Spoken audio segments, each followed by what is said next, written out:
as well as erotic expressions and tasteful adult photography. It's definitely not for the faint of heart. Once you get a taste of the world of LANCESCURV, trust me, you'll be back for more. LANCESCURV.com. Bold, raw, and uncut.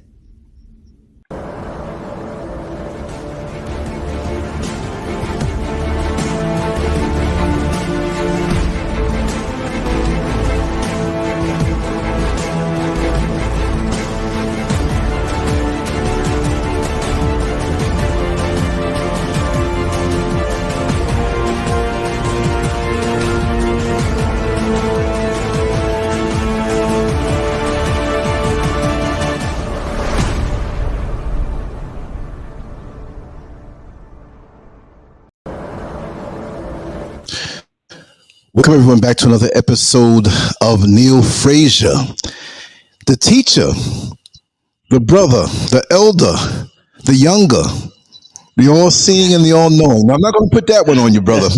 No, I don't do that. Don't do that one. We're always seeking and improving to be that. There's always room to grow, and there's always another level to go to. And the more you know, it seems like the more you know you don't know. You know, it's funny to me when we have people who, when you really look at it, I was listening to a preacher. You know, he had some interesting things to say, and I keep my filters on. You know, and he's about 35 years old, and he had an arrogance about him, like he knew everything. And I said, wait a second. He's 35 years old. Where was he in his spiritual walk at 15? Where was he at 20? Yeah. Let's just say he came into the knowledge or the awakening to a point which you know that's only the beginning at 20 years old. So 15 years. You're going to tell us about a universe that has been around, I can't even see millions or billions or trillions. We're just a speck of dust in this galaxy. What about the other galaxies? Do they know how vast and ever expanding this place is? And what was there before man, mere man now, wrote a book? So we can understand spiritual ascension and teaching to where you've gotten to so far, but to be arrogant at 35? When That's how they make them. If I froze time for 1,000,000 years, not froze time, but gave you 1,000,000 years, 1,000,000 now, right? And froze the planet, not freeze like in cold, but froze everybody stiff like a mannequin, and told you in 1,000,000 years to go out to every city, every village, every person, and talk to everyone. I mean, they're frozen, but you can talk to them when you get there. Find out every situation in this world that's going on right at this moment because it's frozen. 1,000,000 years would not be enough. So you mean to tell me in 15 years, you're going to know all this stuff and talk in a condescending way to people like they don't know? 15 years? You got doctors who are not full doctors the way they want to be after 15 years. And you're talking about the whole universe?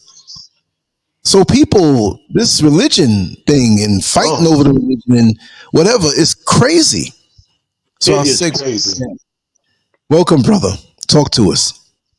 Well, thank you, Brother Lance. Always good to be with you on Mondays. If I got a little, it's been raining here in Cali a lot. So, you know, I'm always out walking and doing different things. And I didn't have my umbrella, got my head wet.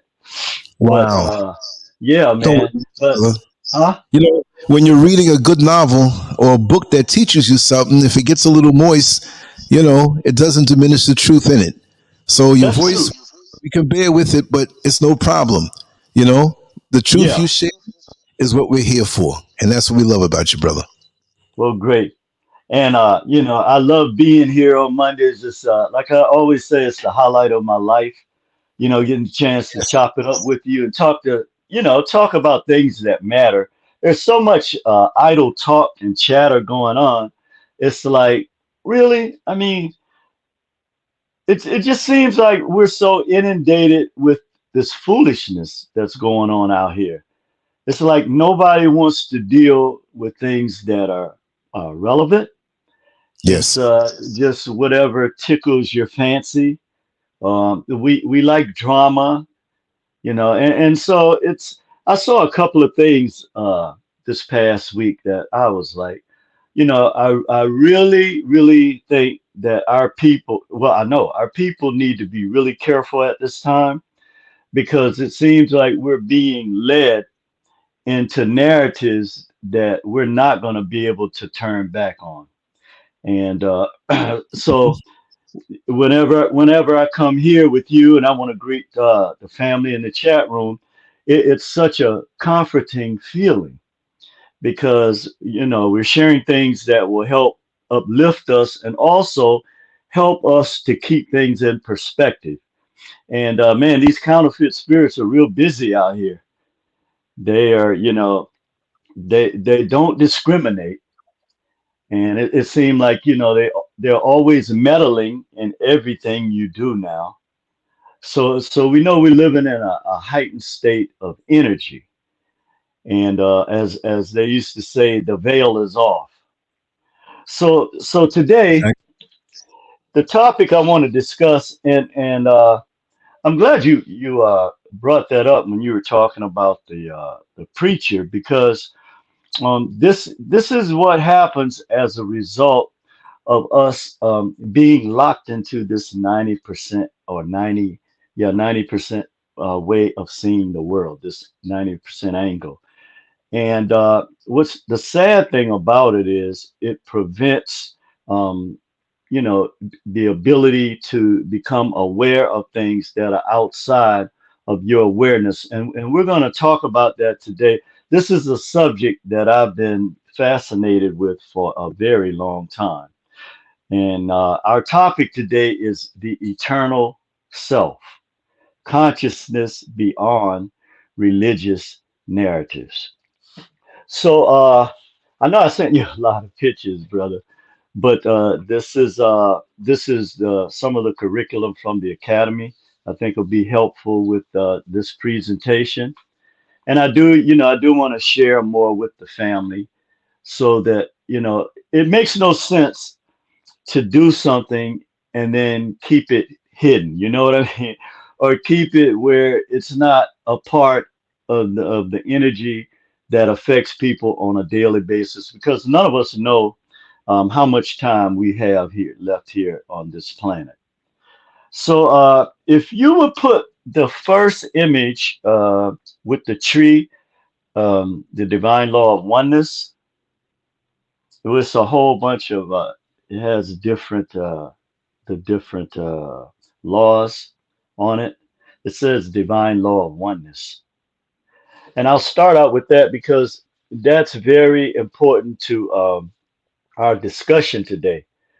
But the collective consciousness and the eternal self is really the law of divine oneness. So people always say, well, I'm conscious of something or I'm aware of something, but we're taught incorrectly that this is inside of the brain. So immediately, again, we have put up barriers that prevent us from, and we're going to look at how the brain operates as well, because they are certainly two separate entities. But the eternal self, or your consciousness, lives beyond any type of narratives, particularly religious narratives that we experience every day of our lives. The other thing about the eternal self, which we know that you're eternal because energy cannot be destroyed, and as electromagnetic waves, this is how we start out. So energy cannot be destroyed; it can only be redistributed. But actually, Lance, if you see the picture with the waves, there are arrows, yellow arrows, and then I have a picture of a young black guy, a picture of a light bulb, and that actually would be the best one to get started with. But yeah, your eternal self is your consciousness that's beyond the human brain, and also it's self transcending. So consciousness, as I said, because I've heard this argued so many times, and this is why we're going to cover the function of the brain as well. But our consciousness, really, and our eternal self is really who we are. It's like uh, being outside of your body and looking down at yourself and seeing the world play out. Your universe, okay, you are a universe and a sun. And as I said, you're a wave, an electromagnetic wave, and you have been vibrating forever. So for someone to tell you that your avatar, your body, and your brain defines who you are is really incorrect. And it's incorrect because we know that our energy, as I said before, cannot be destroyed. It can only be redistributed.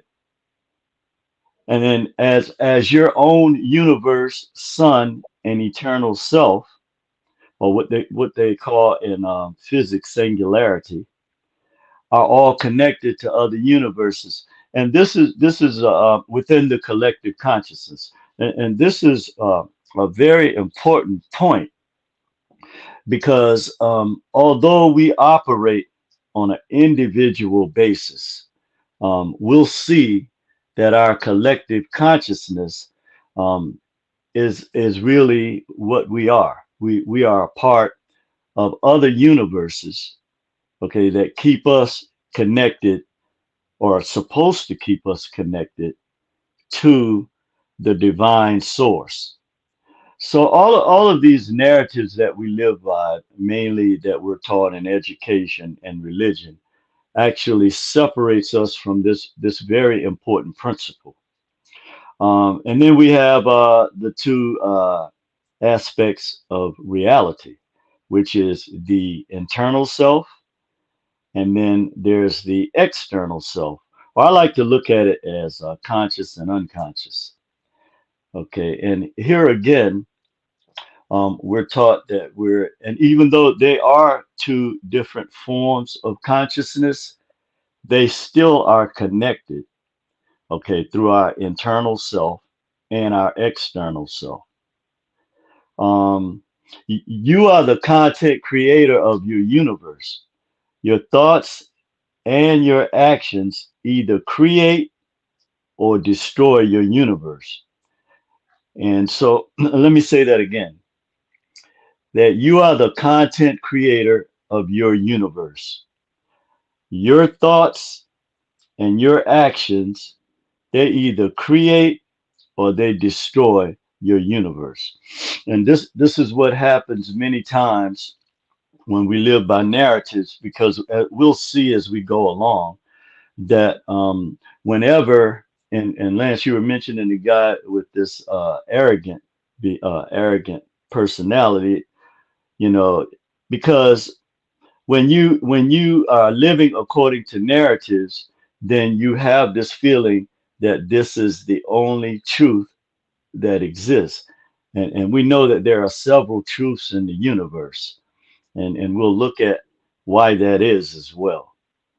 But make no mistake about it, with your thoughts and your actions create or destroys your universe. And this, when I was looking at this, it made me realize that, and I said this before in one of the videos, that when you go to a new housing development, okay, within 5 years, that housing development is going to be the same picture of what you just left, whatever that is. And the reason for that is that the slum is not the environment. The slum is in you. So wherever you go, you take the slum with you. And this is what happens to our people a lot of times. because we are still dealing with the same type of destructive behaviors, actions, and thoughts that we create in our own universes. And then when we come together with the collective consciousness, then we bring that together. And if it energy is so strong, your sun is so strong by itself that it's like a quasar. Okay, a quasar is so bright that it blinds out all of the other billions of stars in its particular universe. So this is what happens is you're a quasar, so you're supposed to black out all of the other stars that your sun can shine through. So think of it this way. You have this power, but this power can also be used to destroy. I'll give a perfect example. Just like fire. Fire has a lot of important and good things for us that we need, but it also has a destructive element that could easily turn against you at any time. Um, so, what happens in this situation is we're dealing with the law of relativity or the law of testing, because for every action, there's an equal and opposite reaction. So we know that here again, our thoughts and our actions create this dynamic where there is a built-in natural karma or testing involved in our actions, mainly in terms of what we put out to the world. And we know that consciousness is not the derivative of matter. So, in other words, your consciousness has is not in a physical form, or it's not made up of any type of matter. Okay, and this is the eternal self. This is you. This is another reason why you cannot allow people to pigeonhole you and put you in a situation where you can't think outside the box. This happens a lot to people who are actors and actresses, where they build this persona, and then Hollywood locks them into this persona. And I remember hearing Denzel Washington talk about this. But what's so interesting about this is it wasn't until Denzel played the bad guy in Training Day that he won an Oscar. But we were used to seeing Denzel as the good guy, always encouraging and inspiring people. But it was that role he played in Training Day that actually, for whatever reason, got recognized. We know the main reason, but so it's sort of like that. Okay. The other thing that's very important about the eternal self, and I had to rethink. Um, I thought about the process in terms of the sperm and the egg. We actually are chosen. Okay, we choose through our eternal self. Okay, to go into this particular act in order for us to reach the egg. And when we talk about the cosmic egg, you'll see why this is. And I thought about that. I was like, wow. So our eternal self and our consciousness actually makes decisions before we enter into this realm that we know as the physical. And this was something that really kind of fascinated me for a minute as I began to look at this. But also, our internal or eternal self is known to counterfeit spirits in our universe, and all of us have our individual, or you can call them demons, but all of us have them. and they are in our universe, okay, and they function within that universe based on, again, your actions and your behaviors. Because contrary to what a lot of people think and believe, they really don't have any power. Okay, they don't have any power to alter anything except your perceptions. That is the power they have. Okay, and we'll talk about that as well. But yeah, they're there in your universe. They can look into the etheric world and they can see. They may not know exactly. That's why when when you're getting closer to achieving something, you'll have these counterfeit spirits now that will be putting things in your path. Okay, that really in reality it can't affect you, but what it can do is it can change your perceptions about things, and that's how it affects you in a real serious way, is because it can alter your perceptions about things. um, but the eternal self is not bound by the space and time continuum. So this is another thing that happens, and why your consciousness and your eternal self is beyond religion, because religion puts you into a space and time continuum by telling you that if you don't accept a certain teaching, then at some time in your future, then you're going to reap a sort of spiritual karma as a result of this. And this is all based on this space time continuum. And that even the concept of repentance, okay, is based on your past actions as well. So once we see our consciousness above the space time continuum, then we'll get a true picture of our eternal self. Um, Now, I want to give an example to explain the collective consciousness and the eternal self, which is us. Each one of us in eternal self is also a part of the collective consciousness. But I want to give a example so it could shed some light on this. So when you take a hologram, okay, and you split it into 1 million pieces, each one of those 1 million individual pieces, which is the eternal self, which is you, contains within itself 100% of all of the components and elements within the whole object. Now let me say that again so you could grasp the totality of what I just said. That the collective consciousness, which all of us are a part of, all of our universes are connected. Okay.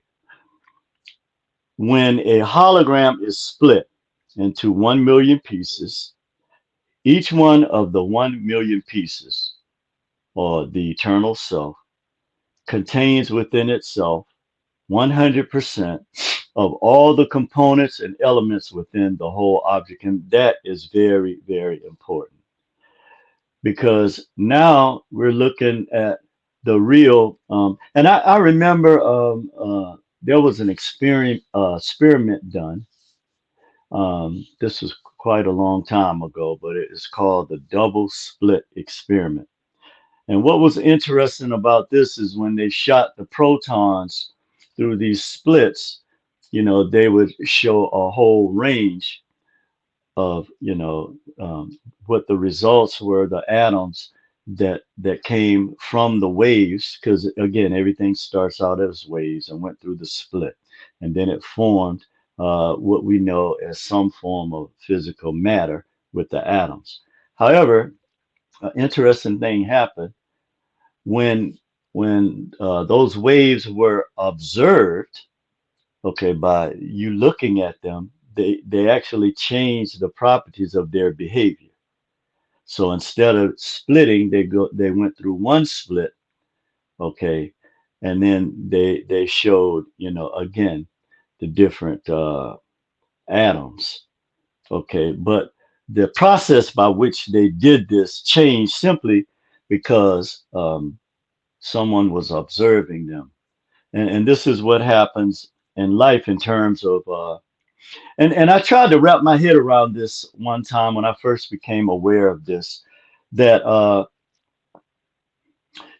so when we observe matter, it takes on a different component. Okay, it sort of solidifies, for lack of a better word. But there is a strong possibility that what we don't observe, or what's behind us, or what we can't see, okay, because we are only aware of 10% of the spectrum of light. So humans are literally blind. Okay, we're going to talk about that. But it's a strong possibility that when we are not observing something, then it's actually still in its wave-like form. And this experiment brought this to light. But as the minute we observe it, okay, on the physical realm, then it solidifies. But that made me start thinking about the fact that when we are even thinking about things mentally, like when we are processing things, this same concept comes into play. Okay, because when we're making decisions, and I saw this one time, they showed it on they had the electrodes hooked up to a person's brain, and they showed it on a computer. And it was almost like it was two different liquid rivers going through his his mind, or inside his brain, and not his mind, but inside his brain. And the minute he began to focus on one of those one of those decisions that he was going to make, then you could see it like getting hard, that liquidating, and then the other river going in the other direction kind of dried up. So this process actually happens, okay, and it tells us a lot about who we are, okay. Again, your consciousness is not in your head. And this is something that we have all been incorrectly taught in school, because the consciousness survives outside of our brains. And when we talk about the brain, we're going to see this. Now, the other thing is your eternal self exists forever. Okay, and as I stated in the beginning, and that is because energy and electricity can only be redirected, and not destroyed. So let's talk about something, how this affects us on the physical reality that we live in, or the perceived physical reality that we live in. When we talk about, and this is based on Maslow's hierarchy of needs, which is right to the point, basically, because it does describe the things that we need or want or desire in this existence that we're in. But it's gonna show an important point about how narratives actually dictate everything we do, and therefore it blocks the eternal self. So at the very top, okay, of the spectrum is what we refer to as self-transcendence. The thing about self-transcendence, and this is what the consciousness is, okay, because with self-transcendence, this is your greater self. This is your consciousness outside the realm of narratives that you have been given, that we live by. Okay, and the majority of people never connect with this greater self, okay, or this eternal self, because of, a lot of different reasons. Some of them we'll discuss today. um, but this is also above what we know as spirituality. Okay, your greater self, or the Sunam Bunam, the greatest good from the Medu Neter, from our people. This concept has been around for thousands of years, that our people originated. And so when you allow narratives, particularly religious narratives now, to take away your greater self, your consciousness, then what you have done in effect is that now you're not able to self-transcend. But your power is being able to self-transcend above the narratives that you have been given to live by. And people will even scold you, when you live above these narratives. They'll make it seem as if something is wrong with you. They're very judgmental, about the things you do and say and believe. When in actuality, no one has the right to tell you, or tell your eternal self how to operate. And that's actually not how it works. All of us, have our individual universes and sun. And when we allow our suns to go out, or someone else sun to take control of our sun and our universe, then this is where you begin to fall prey to these narratives. And the final thing about this self-transcendence, when you are your greater self, or the Sanam Banam, you are above, again, this physical realm that you have been locked into, and then you begin to experience all of the things that you should be experiencing. But the one thing that separates us when we have reached this level of self-transcendence is that we are concerned with helping others, like Lance does, to self-actualize. So when our greater self emerges, then that allows us to be able to help others within the collective consciousness self-actualize. Now, this is what has been taken away from the melanated mind. And this is why our pineal gland and our first eye has been blocked, and why many of us are unable to transcend, for our eternal self to transcend above the state that we function in. Okay, and this is where all of the efforts of the counterfeit spirits are being used for this purpose. Because the minute that Black people begin to be concerned about helping someone else self-actualize, then things will change for us. And this is probably the most effective weapon in this warfare that they have used against us. That really, when I look at it, this is one of the reasons why I really have issues with our people, in terms of why we are still doing the same behaviors for hundreds and hundreds of years. It doesn't make sense with all of the things that we know. Okay, with all of the things that people who are aware are talking about, there is no excuse for us other than we prefer pleasure, okay, over our greater selves, which is really the caterpillar mentality, where you would rather be, at the lowest totem pole, okay, which they have regulated to us. Again, to me, this is a form of sorcery, and why we have to break this curse. And the only way that we can do that is to help others self-actualized. This is your greater self. This is who you are.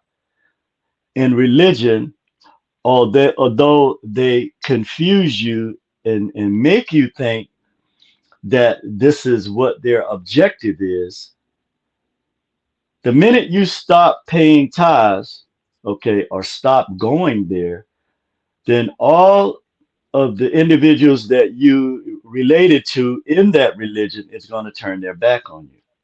If you don't believe it, try it and see. And so, at the end of the day, it's up to us to recognize and become aware. That's why I have a problem with this word woke. We are not. Because if we were awake, Black people could we have the greatest ability to transcend. Okay, just plain and simple. No need in go. We know this. The only reason that we don't is because, again, we're still operating at this scum level or a slum level or scum as well. And this is what is preventing us. So it's one of the things that I learned in life is that if you want to get beyond a problem, help somebody that have that same problem. Okay. Rather than sitting around with the self-pity attitude, when you go out and you help someone else that has the same issue that you have, okay, then this gives you the power to transcend. And that's what this self-transcendence is when it comes to us on a physical level, now exerting our eternal self. Okay. Next in line with Maslow's hierarchy of needs is self-actualization, which all of us strive to achieve. Okay, achieving one's highest potential. Now, here's where we get confused at. And again, this is part of the attacks of the counterfeit spirits on us, is that we would rather pull each other down, okay, than to build each other up. Okay. But when you self-actualize and achieve, that's why I can look at a person and tell if they are achieving at their highest potential. Okay. Because when they are, then they can do things, help other people self-actualize. Again, I know I use Lance as an example a lot, but it's true. So I'm the type of person where, when I look at truth, I call it for what it is. But when you are able to help other people self-actualize, then you actually now have had a metamorphosis now in a cocoon experience, and you are now at your highest potential in your butterfly state. Okay. I'll give an example of what religion does to us. And I like this example because if you remember the Wizard of Oz movie, you had this little Albert Einstein man standing behind this curtain, and this big, imposing figure just spewing out smoke out of his nose and frightening everybody. But then Toto, the little dog, pulled the curtain back and saw this little man. And see, that's how it is with us. We have these counterfeit spirits using people to blow smoke at us. But if we pull that curtain back, we'll see the real thing, that they really don't have any power, only the power that we give them. And also the fact that many people don't self-actualize, okay? We put on a good face. This is how we've been taught to pretend, which is never good. And so all of these things work against our eternal self, because the minute we transcend and connect with our eternal self, then you'll see the fruits in your life. Okay, they're not going to be the fruits that someone telling you that you're blessed because you gave $100 or you're going to be blessed. I'm not talking about that kind of fruit. Okay. The next in line is esteem needs. Okay, we all have a need for prestige, and our feelings of accomplishment is attached to this. We all are born with it. I mean, well, we're not born with this, but we are taught this. We learn this in our environment. This is one of the other reasons. This is one of the things that have been effectively used against our people. And I was talking about how that system that Malcolm described of the house and the field, nigga, that is what keeps us stuck at this level here. Okay, the esteem needs, and that's why you see many people that have self-esteem issues because you have been told a narrative that you don't feel like you're worthy. Okay, you're a sinner. Okay, to me, there's no such thing. Okay, it's either acknowledgement or failure to acknowledge, or awareness or unawareness. Um, and it's not my intention to focus on religion. Okay, it's just that some things have to be pointed out using that analogy. But yeah, this is real big. Esteem needs. You also can tell by people's energy whether or not they have a low self-esteem or not. Okay, this is the reason behind jealousy, enviousness, why we tear each other down, why we tear our loved ones down, our friends, why we don't want to see each other achieve, because we've been taught in education and religion that uh, you have to be above someone in your perception in order to self-actualize. That is not true at all. That's why you should never compare yourself to anyone on this planet, because each time a ovum is fertilized, a sperm and an egg on this planet, there is a space created for you, for your eternal self to enter into. And that's what I was trying to say earlier when I talked about I had to look at again this process of the sperm and egg, because when you think about it, 3 to 500 million sperms are released. Okay, each time a male ejaculates. Okay, but it's only you that end up connecting with that egg, and that has a lot to do with the cosmic egg, because the cosmic egg, which is the one in which all of the collective consciousness reside. Okay, that's why the concept of the womb is one of the greatest concepts that we have, and this is behind this transgender movement to destroy the cosmic egg and the cosmic womb. Okay, because if that's done effectively here, and the feminine energy, which is magnetic and attached to so many things, okay, that we experience in our lives, then in effect, these counterfeit spirits have now changed the dynamics by which you function.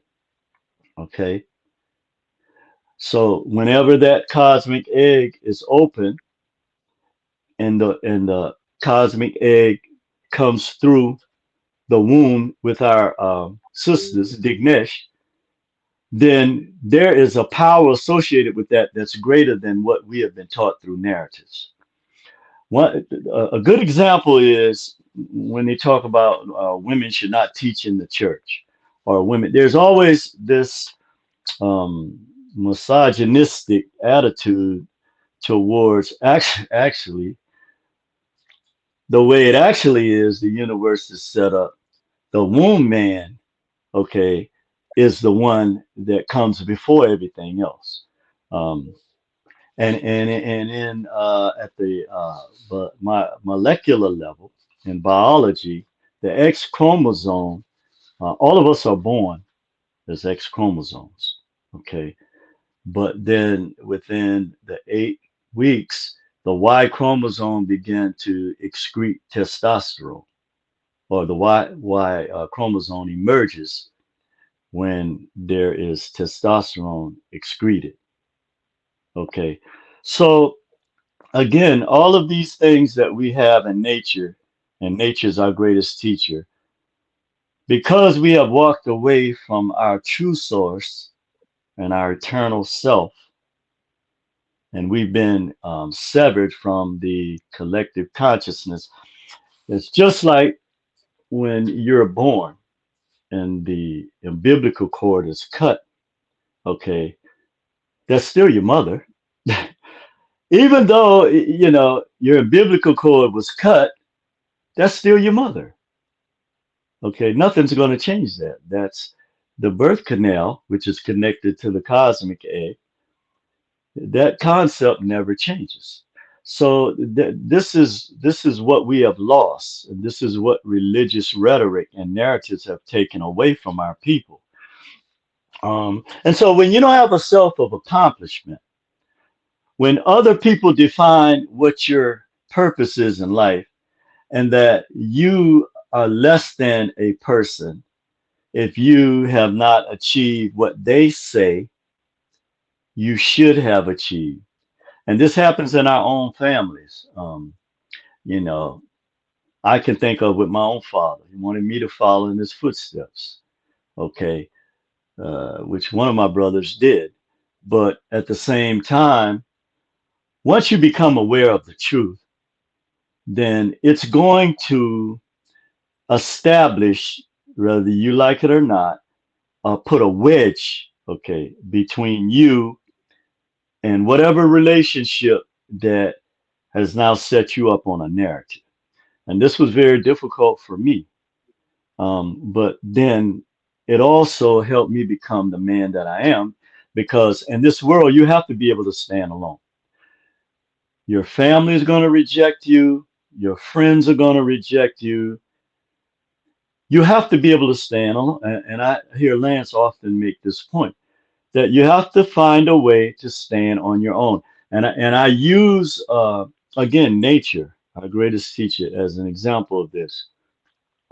Although you have like maybe 50 oranges on a tree, each one of those oranges have a separate seed. Okay.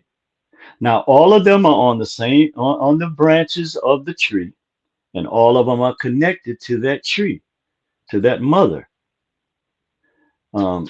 However, okay, each individual eternal self, making the analogy, has their own individual seed. Now think about that.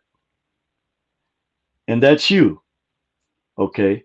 So you can't depend on the seed of another orange to help that orange blossom. That's never going to happen. That's against the laws of nature. So the same thing applies to us in this realm of existence. The next thing on the Maslow hierarchy of needs is belongingness and love needs.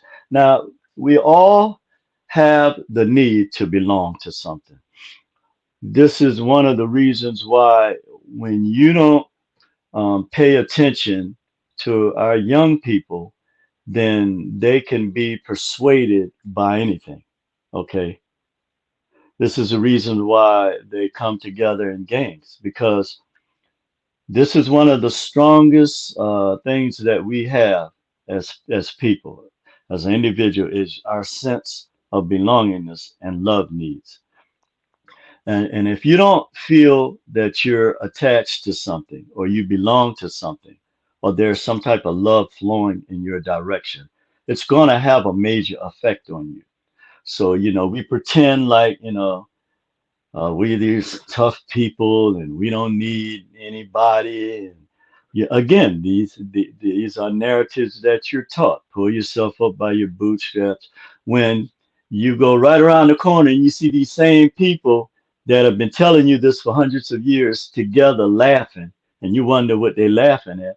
They're laughing because they have tricked you. You are not supposed to operate aside from your collective consciousness. You are not supposed to be in a position where you can't help other people self-actualize. Okay. This is one of the main reasons behind this concept where they have somebody preaching down to you that they are more connected to the source than you are. And so you have to abide by what they're saying, by their rules, their regulations, their narratives, in order for you to fulfill who you are. This is this is real bad teaching, and this is behind. I call it sorcery actually, because the individuals that's doing this, they know that they're playing on some type of weakness within the people that they're doing this to. Okay. And a lot of it has to do, believe it or not, much of what is done in religion is based on psychology. Okay. You may not want to face that, but people are playing head games with you. Okay. Which you, because of your emotional state, are subject to. If you don't believe it, challenge one of them and see what happens and see how much you get rebuked. The other thing is our safety needs. We always have to be conscious of safety. You always have to have the ability to protect yourself. Okay, you have that right to protect yourself, your loved ones, and the people you care about. You have that right. So we're constantly, this is why people play games with you in terms of fear. Or, you need to do this to protect you, buy this life lock or all of this. No, you have your own life lock. Okay, if you know what I mean. So, but this is one of the things that they use in order to keep you in this state where our people are constantly stressed out. And then you have people with this warmonger mentality that is destroying the planet, that have no connection. Because in order to be connected, your eternal self to be connected to the collective consciousness, you have to have a soul. Okay. And so if you do not, then you are not an eternal being. Okay. And again, we see this in the behavior of those who are destroying the planet, which is not theirs to destroy. And on top of that, who gives you the right, okay, to destroy other people when you yourself, okay, are the reason why all of this is happening? Okay. And then there's the physiological needs, which is our basic needs, or what we call survival of the fittest, which is food, water, warmth, clothing, and rest or sleep. Okay, and if you, here's the other thing too, you can't move up to the other areas without having first satisfied your basic physiological needs. And again, these are areas that are attacked because they know that a hungry person is basically going to do whatever they tell them to do if they are the source for them to get food. The same thing with the migrants coming here.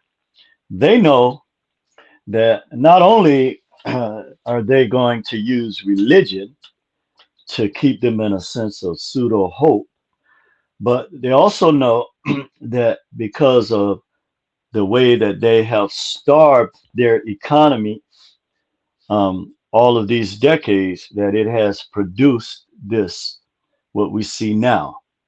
Okay, so all of these things, this is not done by chance. All of these things are orchestrated, okay, by people who are being controlled by forces we know that are not human. Okay, anybody that's aware can readily see this. Um, okay, so let's talk about. Oh yeah, that's my favorite, the brain. Let's talk about the brain as it relates to the eternal self and why your consciousness is not in your brain, is not subject to your brain. And no matter what you have been taught, this is a very skillful deception, okay? Because this cuts you off from your eternal self. But let's talk about the brain. When we say we see something, we're actually observing the electrical signals and pulses in our brain. We're not actually seeing or touching a physical object. Okay. When we say we are seeing something, okay, and we're going to break this down a little more, we're actually not seeing anything. Okay. We're actually observing, or the brain is observing, the electrical pulses and signals in our brains. Because 90% of the brain is dark. The brain's interior is dark and it does not interact with light. A lot of people don't know this. The brain doesn't interact with light. So then you say, well, then how do we see? What happens is what we actually see in the back of the brain is a little 8 millimeter looking type picture, okay, in the back of our brains that we never interact with. And so the original object that's in that little 8 millimeter frame only interacts with electrical signals in our brains. Okay, and that is extremely important because if you regulate your consciousness, your eternal self, which people have done through religion and education and through music, let's not forget that. Now they're doing it through video games, artificial intelligence, things like that. But when you think about it, okay, as I said earlier, we only see 10%, okay, of the spectrum of light. 90% of it we don't see. Okay, and even when we're looking at something, this is why we're not aware of other things. Is because the brain focuses on that. Okay, so the same thing is true with the other senses that we use to communicate with our environment: touch, taste, smell, and sound. But I want to go back to this little. So when that little picture, what it does is it cuts off your consciousness. It cuts off your connection to the collective consciousness because now you're living according to this little 8 millimeter narrative that's in the back of your brain. That's about that big. Okay, that's what you've been regulated to. So you're cut off from your source, and this. So this is what happens when people give you narratives. And let me explain what a narrative is again, because maybe some people haven't heard the explanation of it. A narrative, it's like, okay, so I have a book. I read this book. Okay. I sit down later and then I write out a narrative based on what my interpretation is of this book. Okay. Now, this is why in the beginning we had problems with these standardized tests, and why Black psychologists call for a moratorium on standardized tests, and is because the test, the validity of the test is germane to the culture of the people that are structuring the items on the test. And since Black folks, the majority of us, don't live in white culture, then it stands to reason that the people that do, this is one of the things with, you take Asians, they live in that culture. Okay. So therefore they're going to be more connected to that. But an interesting thing happened when they came up with the Black Intelligence Test, the bitch test, which we call it, is that black children scored in the 90 percentile, okay? But children from other cultures, with the exception of Latinos, which is really is not a culture, but for another, that's a subject for another time. But whites and Asians scored very poorly, like under 70%. I'll give an example. One of the testing items that was constructed by black psychologists on the bitch test was, what is a square? Now, all of our children knew that when you call something, when you say something is a square or somebody's a square, then, you know, there's somebody that is hip, that don't know what's going on. You know, we know that in our culture. The white children and the Asian children, they wrote a square box. Okay. So again, this proved without a shadow of a doubt that I guarantee you, if I construct a test, you're going to fail it. If you ain't grow up in black culture, I guarantee you that. So this is what happens to our people. What has happened to our people, we've been regulated to an 8mm picture in the back of our brains.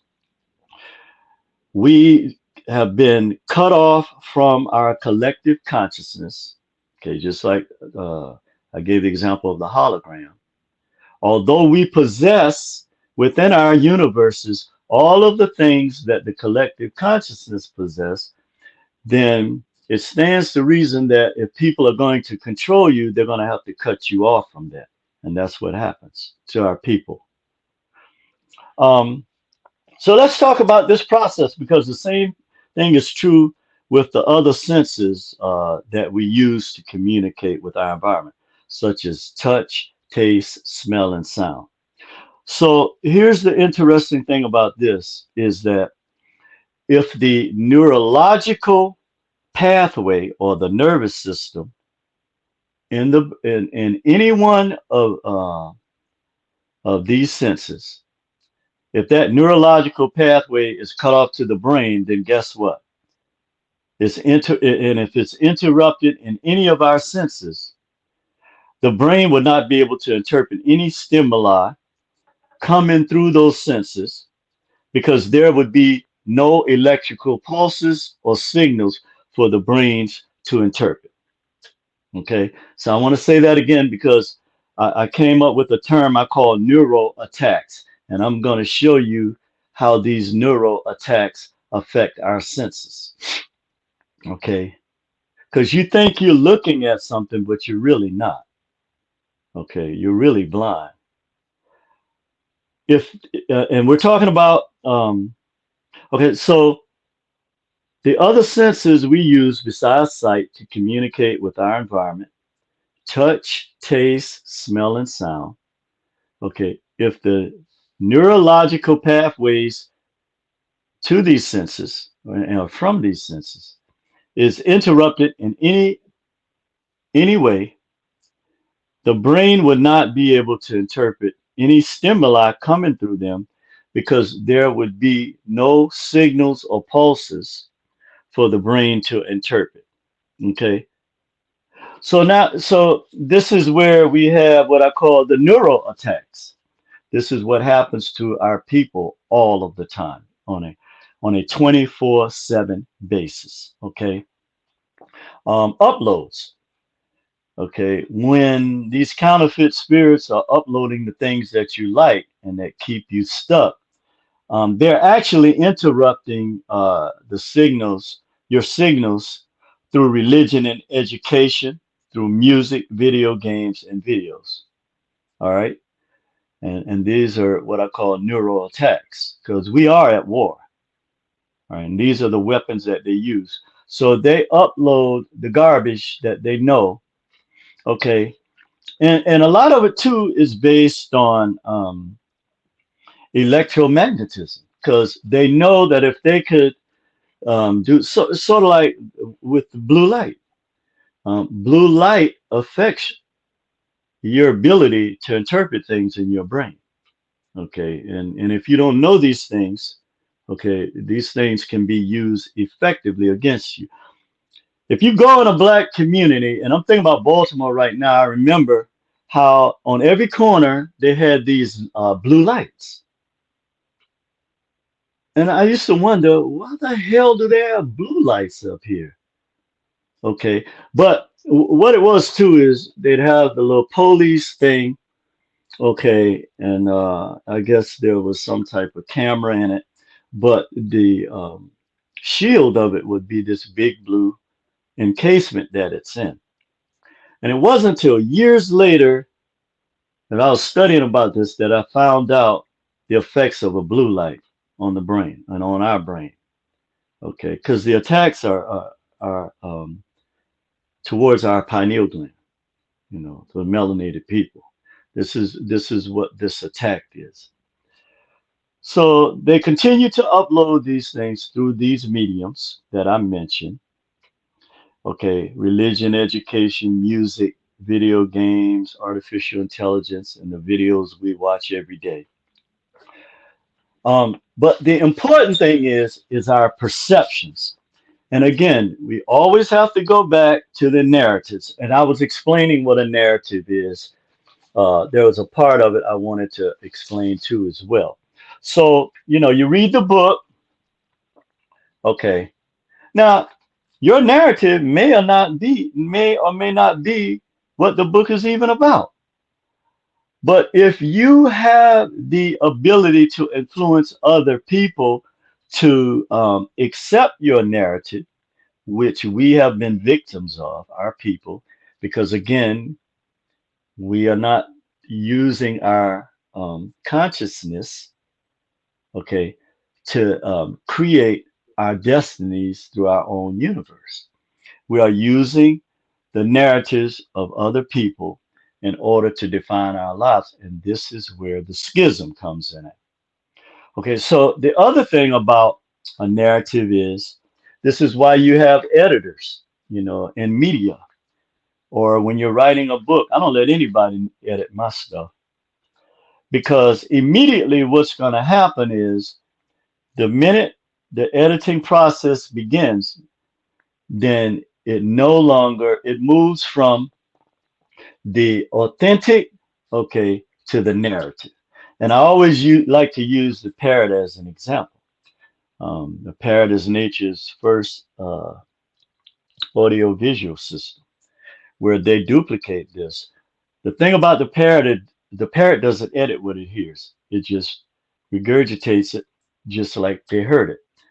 However, in the world we live in, we have always been, particularly with religion, when they plagiarize the coming forth by day, and the reason why they call it the Book of the Dead is because they actually plundered. Can you imagine the sacred writings that were in the tombs of our ancestors? Now, when you think about this kind of stuff, you have to realize what's going on.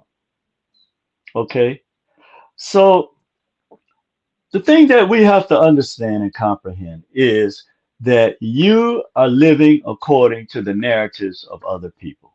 And the minute you stop that, then that's when you'll begin to see a growth process. This is when you'll be able to self-actualize. You'll move beyond this jealousy and petty enviousness or petty jealousy, where you'll begin to become your greater self, the son and bonum, your greater good, where you actually help other people self-actualize. And that is what you're supposed to be doing anyway. That is when you see, okay, the creator creative spirit in full force, when you do that. But that power has been taken away from you because somebody is preaching narratives to you that you live by. So everything in our environment, everything that we experience is based on perceptions. And again, our perceptions are rooted in the narratives that we've been taught. So every time We perceive something. This is why we have a problem, not, you know, allowing other people to have their own opinion. Why we always have to have other people either going along with what we think and believe. And when actually, in actuality, that is not what nature teaches us. Nature teaches us that it repels anything that's like it, okay, and attracts the opposite. And there's a reason for that. But that doesn't mean you have to tear people down just because you have an opposite opinion. This is where true dialogue takes place. I don't want somebody that's agreeing with it. I want to learn something new and different. And you can only do that through listening to other people that's a part of the collective consciousness, because you don't know everything. This is just like with the human body. Okay. If you were the eye, you couldn't be the mouth, you couldn't be the nose or the ear, but you couldn't do without it. You could not function without it. Or if you were the legs, you couldn't be the arms. Because if the arms got mad at the legs one day, you're in trouble. Okay. So these are things that we've been incorrectly taught through education and through mainly religion. That now we have to move beyond this and self-transcend, because Black people, if we don't self-transcend and begin to look at how we can connect the dots with each other, we're going to run into some serious issues moving into the future. And the people that are controlled by these counterfeit spirits at the highest level of our government and our corporations and religion, they know this, and they are subject to these entities, and they keep you bound by these entities. Okay, so your perceptions actually shows you who you are. I am. Okay, your consciousness is who you are. I am. Nothing else. Even without your name, you are your consciousness. Okay, how do we know that? Because the consciousness, or the person, because we think in terms of physicality. So I'll say the person that uses your brain. Okay, the being that uses your brain, or the consciousness that uses your brain, your eternal self, your real self, is the soul. Okay, and this is why soulless people, whoever they are, want to keep you regulated inside of your brain. Okay, the act of knowing is your soul. That is the consciousness, or your consciousness of your eternal self. Okay, and this is very important. Like this is extremely important. And this is why there is a war going on against you, and why these neural attacks I spoke of earlier are constantly being uploaded and live streamed 24/7 by counterfeit spirits, which the purpose of this is to block your connection to the collective consciousness. This is their whole purpose. This is because they know that if your pineal gland, or your first eye, was ever open to the truth, that it's over for that. If our people today say we're going to walk away from religion, shut up, Alexa. If our people say that we're going to walk away from these narratives that we've been taught, these plagiarized narratives that we've been taught in religion, we'll see a instant change in the growth and development of our people. Okay, now let's look at something that's very important. Again, the collective consciousness means that we're connected with all universes.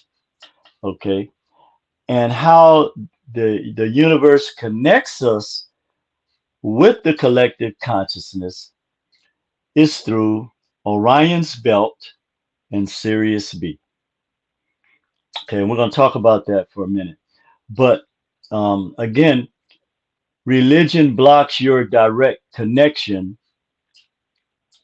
to Orion's belt and Sirius B and to the universal laws.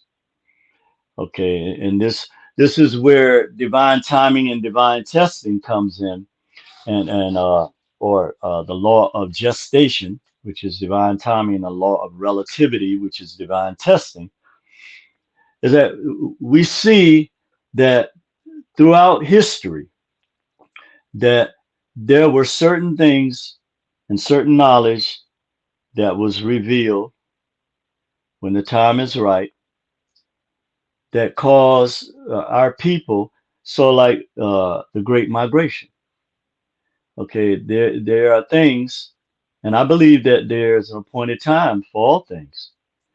But then again, there are things that can happen as a result of something being manifested. Okay, so again, we can't get locked into looking at one particular answer for things, that how we've been taught, because there is no one truth. And I know people have problems with that because that's what we've been taught and indoctrinated in religion with. That is impossible. That has to be impossible. And when you study the universe, you'll know what I'm talking about. Divine testing is the same thing.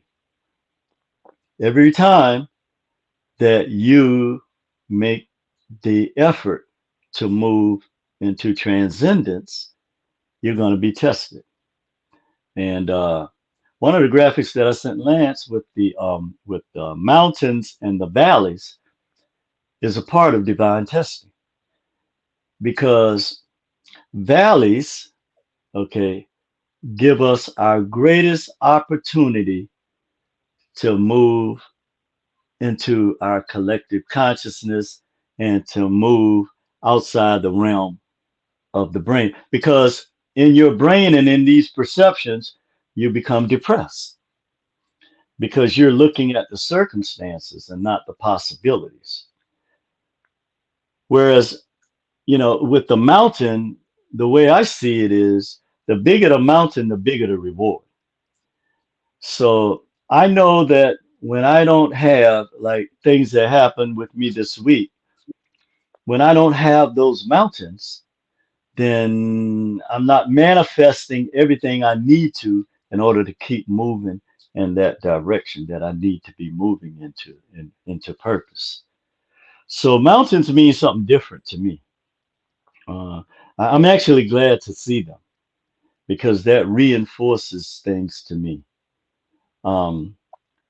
But your energy wave is connected, again, I'll say this again, to other universes through your eternal self and through Orion's belt and Sirius B, which your eternal self, okay, is connected to, because it was the collective consciousness that exists, okay, in that realm that actually gave this knowledge to our people, okay. And we're going to talk about how we know that we are connected to Orion's belt and Sirius B. We're going to talk about that in a minute. Also, you are what they refer to as black holes, okay, which are billions of years old. The collective self and the eternal self, is eternal, and that's one of the mysteries of the universe. Okay. However, we know this to be a fact because now that they are aware of the black holes and this quantum information of you that exists in it, then they're trying to do everything, just like this CERN, or looking for the Higgs boson or the God particle. They have to try to connect with the things you're already connected to, by actually trying to interfere with the electromagnetic spectrum. So one of the things I like to point out is, and this is another reason why we're given narratives, because there are things that we know, like I call the known things. You know, we know a lot about our world. We know a lot about the universe. We know a lot about how the body operates, how the brain operates. We just talked about it. But there is also the known unknown. There are things that we know that we don't know. This is where a lot of our fear, stress, and anxiety comes from. There are things that we know that we don't know that can affect us on a serious level. Okay. But the biggest thing that is a serious issue for us is the unknown unknown. There are things that we don't even know that we don't know. And the reason for that is because we're still operating inside our brain in that little 8 millimeter picture I was talking about. And this is the most important thing about the collective consciousness and the eternal self and your individual consciousness is that the unknown, the things that you don't even know, okay, are already inside of you, the internal self. They're there, okay? But because you're blocked by so many different things that you're unable to connect with it.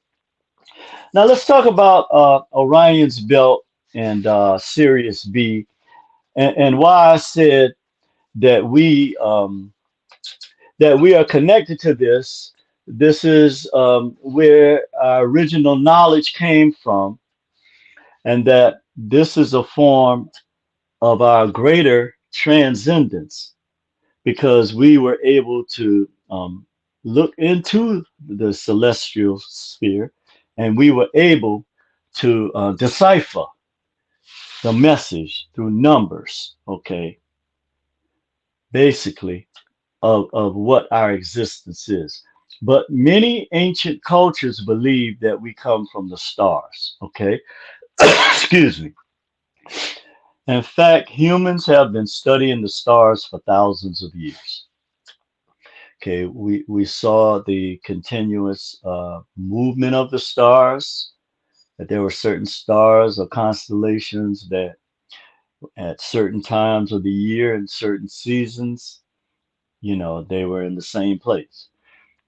So we begin to map out the stars' movements across the night sky. And from this, we were able to make calendars. We were able to erect monuments. Okay. And Orion's belt helped create the belief in the celestial origins of our species, um, as well as Sirius B did.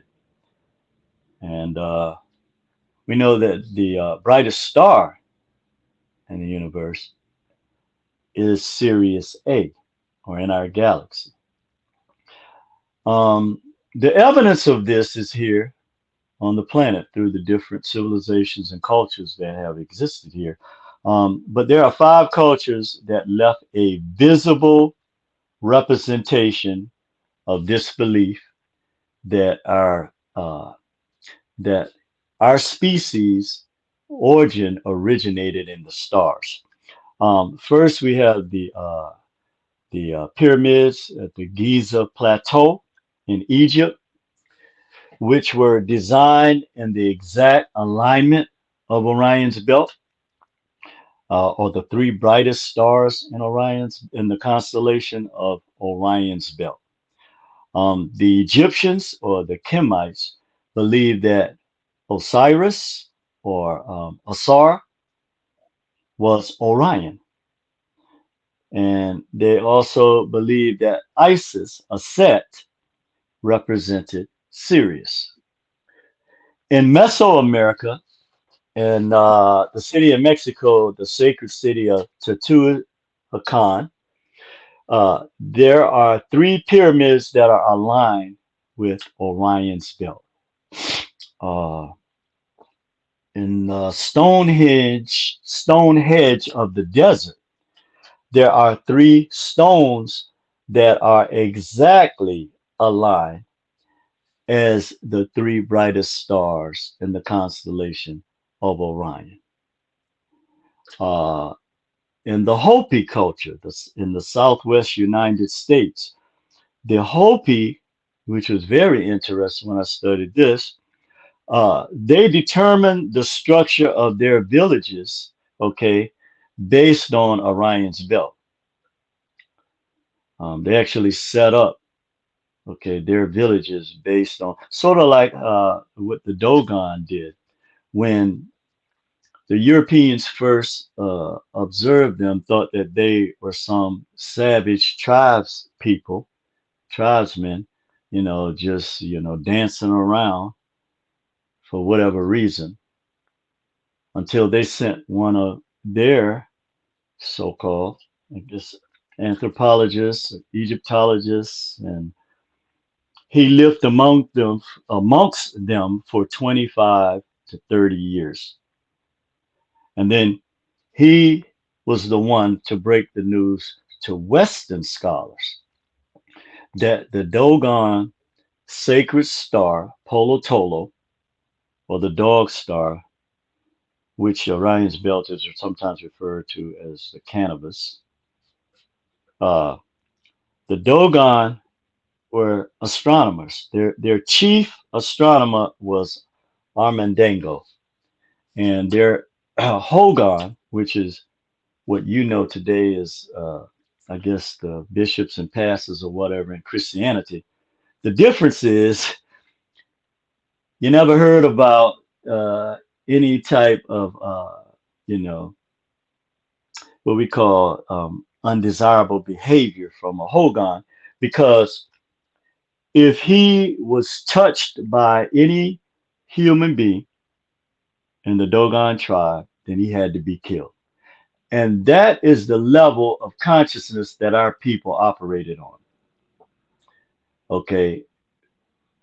And because of that, he was able to look into the celestial sphere and determine when this 60-year celebration will begin. So, again, we know that in antiquity, we were connected more, or we were totally connected, okay, to our eternal self and our consciousness beyond the brain. So, finally, this is an area that I believe, okay, this is an area that I believe why they are trying to really, really get these migrants ingrained in our culture, because of their situation, like all poor people, religion is their salvation. And so they're going to put them in a situation where they're going to become like we were, okay, pretty much. And the reason why they're going to eliminate you is because so many of us now have awakened to these narratives that has been the greatest destruction of Black civilization. And with that, brother, I think I'll close. Yes. Yeah. Fabulous. Yes, sir. You were on a Yes, righteous sir. roll. I mean, you put it down so smooth. I'm not trying to stroke your ego, but very few people do that in an Yes, ego-free sir. way. You know, Yes, sir. it shows your dedication to sharing the information and sincerely uplifting the consciousness of people so they're more aware instead of the screaming and the yelling, and Oh you my God. wondering and all of that stuff. You Yeah. sit down and you tell them factually, and we absorb it. This is Yes, sir. jam packed with nutrition. This is Yes, not. sir. This is not just a 1 hour happy hour where people leave and it's 6 they need to come back. And thing you give it freely. Time is precious. I know you're It very busy. is. I look forward to this, but we really, really appreciate you. And across many platforms that this is being put out on, everybody does appreciate you. And I want people in the comments section, I want people on different platforms just to let you know, give you your roses now. But we'll be giving you roses for a long time because you have a lot of Yeah, work you to have, do. brother. We're going to be here for a long time doing what it is we have to do because you don't come a dime a dozen.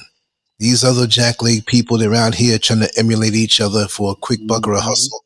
And you like time with the garden, that you're not just a quick fix. So Mm-hmm. it's really enlightening for me, and it's really something we look forward to. It's refreshing. No gimmicks, no scandal, no chaos, no drama, just raw teaching the way we need it. You know? Yes, sir. Yes, So we- sir, Lance. Yeah, brother. I mean, it's and you know, as I always say, the energy goes both ways.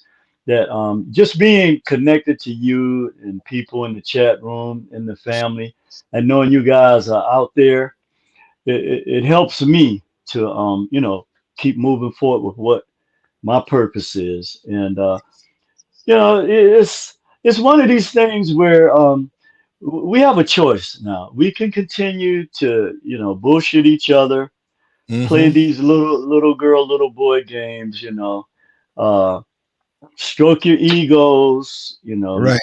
feel that you're better than somebody, you know. Well, actually, Lance, you live in the clouds, so you actually looking down on everybody. Not in that way, you know what I'm saying? But look where the creator creation spirit has placed you, brother, in your rightful place. You know what I'm saying? Like, you see what I'm saying? That's right. So we don't elevate ourselves. Okay. When you are a righteous soul, then you are elevated by the creator's creator spirit to your rightful place. And yeah, man, it's great. It's great to see you've done a lot for people over what 21, 22 years going on now. Yeah, this And next February means 23 years now. 23 years, man. Yep. That it takes a level of dedication and commitment that most people can only dream of. And again, you know, you have transcended. But when I was talking about the Sunum Bunum, which our people believed, always believed until we got here, that we strive for the greatest good. And that, you know, when we do that and we lift all of us up, and that our primary purpose is the measure of a person is how many other people they help self-actualize. That is how you measure a man or a woman. You know, all these other ways that they're stroking people's egos with these titles and status and all of this stuff, you know, that means nothing, brother. That is now what I refer to as 8 millimeter thinking. Okay. So that has nothing to do with the big picture or the big screen. So, all right, brother Lance. Well, I better get out of here. Enjoy your day. And yes, sir. You're so many And hours behind me. Right now it's 9:33, and I know by you it's 1:33 in the afternoon.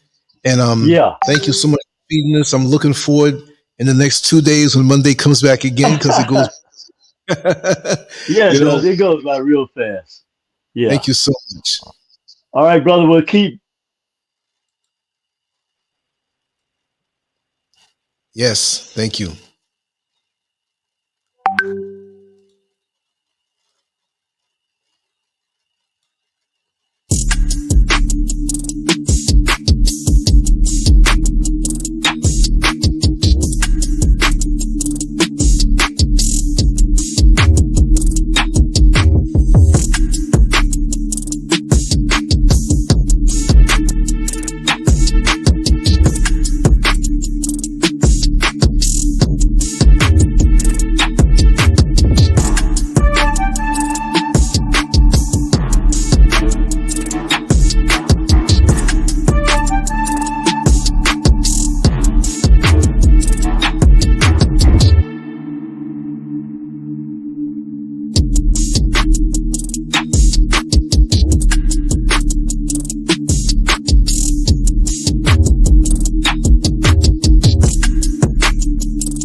Make sure to go to LANCESCURV.com, an online magazine established in 2001, containing written articles, thousands of talk shows and discussions, cutting-edge cartoons, as well as erotic expressions and tasteful adult photography. It's definitely not for the faint of heart. Once you get a taste of the world of LANCESCURV, trust me, you'll be back for more. LANCESCURV.com. Bold, raw, and uncut.